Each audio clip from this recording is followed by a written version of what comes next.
નમસ્કાર મિત્રો, અમારી ચેનલ મોટિવેશન ટોક એન્ડ સ્ટોરીમાં આપ સૌનું સ્વાગત છે। મિત્રો, જો તમને અમારા વિડિયો ગમતા હોય તો અમારી ચેનલને સબસ્ક્રાઇબ જરૂર કરજો। મિત્રો, હોળીનું આપણા હિન્દુ ધર્મશાસ્ત્રોની અંદર વિશેષ મહત્વ બતાવવામાં આવ્યું છે। આ દિવસોમાં સકારાત્મક અને નકારાત્મક શક્તિ પોતાના ચરમસીમા ઉપર હોય છે। મિત્રો, હોળીનો તહેવાર ખોટાની સામે જીતનો ગણાય છે। હોળીની અગ્નિને ખૂબ જ પવિત્ર માનવામાં આવે છે। હોળીના દિવસે નકારાત્મક ઉર્જા અને ખરાબ શક્તિ મળીને રાખ થઈ જાય છે અને જે તેમાં બચે છે તે રાખ પવિત્ર ગણવામાં આવે છે। આ રાખની અંદર ઘણી બધી અદૃશ્ય શક્તિઓ હોય છે। આપણા હિન્દુ ધર્મની અંદર હોળીનું વિશેષ મહત્વ બતાવવામાં આવ્યું છે। મિત્રો, હોળીની અગ્નિ પછી જે રાખ બચે છે તેના ઉપયોગ કરીને આપણે આપણા જીવનમાં સુખ સમૃદ્ધિ લાવી શકીએ છીએ અને આપણા શરીર અને ઘરમાંથી નકારાત્મક ઉર્જાને નષ્ટ કરી શકીએ છીએ। હોળીની રાખ ખૂબ જ ચમત્કારી માનવામાં આવે છે। આપણા હિન્દુ ધર્મશાસ્ત્રની અંદર ઘણા બધા એવા ઉપાયો બતાવવામાં આવ્યા છે જે આપણે હોળીની રાખથી કરવા જોઈએ। આ ઉપાયની કરવાથી ઘણી બધી પ્રકારની સમસ્યાઓથી છુટકારો મેળવી શકાય છે।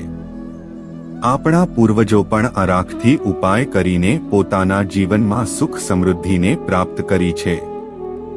હોળીની રાખ ઘરમાંથી નકારાત્મક ઉર્જા તો દૂર કરે જ છે, સાથે સાથે પિતૃદોષ કે પછી બીજા પ્રકારના કોઈ એવા દોષ લાગેલા હોય તેને પણ નષ્ટ કરે છે। તો આવો મિત્રો, આપણે જાણીએ હોળીની રાખથી કરવામાં આવેલા ઘણા બધા ખાસ ઉપાયો જે તમારે હોળીના દિવસે જરૂર કરવા જોઈએ। આ ઉપાયને કરવાથી આપણા જીવનમાં સુખ સમૃદ્ધિ આવે છે અને આપણું જીવન ખુશીથી ભરાઈ જાય છે। આપણા જીવનની દરેક સમસ્યાથી આપણને છુટકારો મળે છે।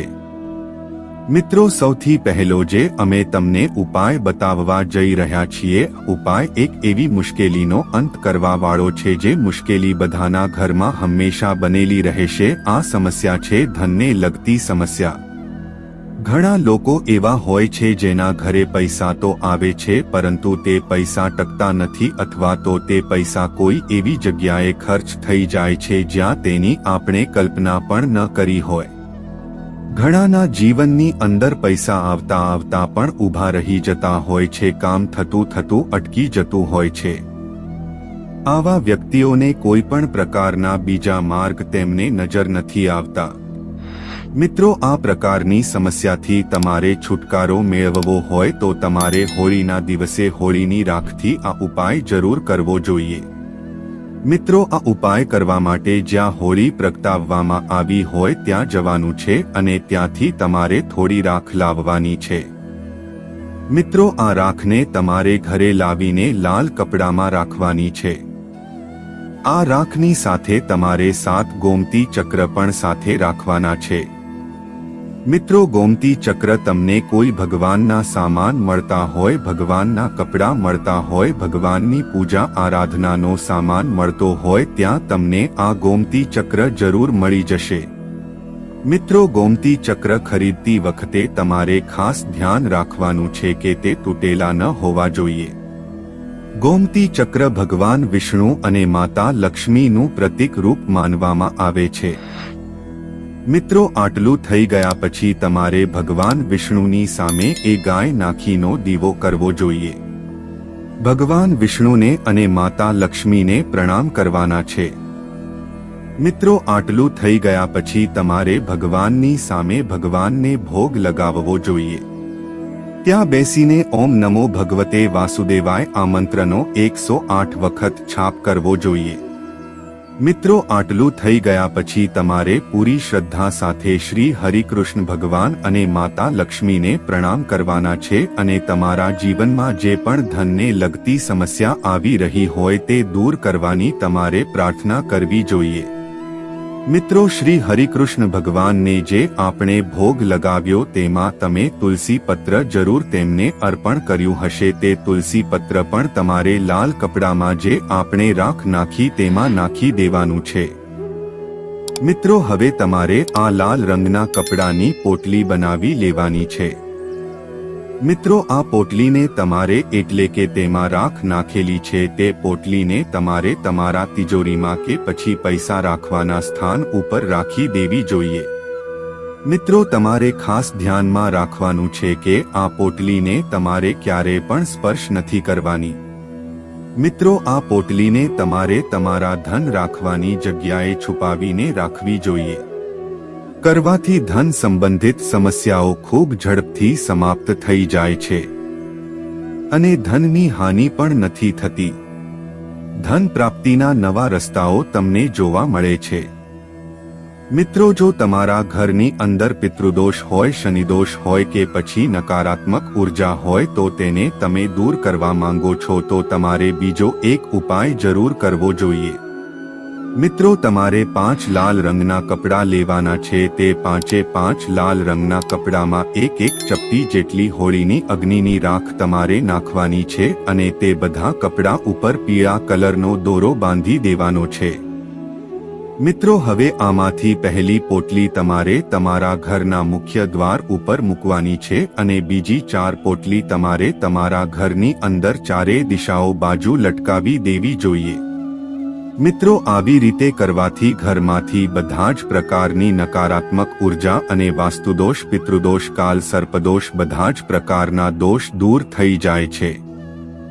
મિત્રો જો તમારા ઘરની અંદર નકારાત્મક ઉર્જાનો પ્રભાવ વધારે પડતો વધી ગયો હોય તો તમારે તમારા ઘરમાં હોળીની રાખને લાંબી જોઈએ।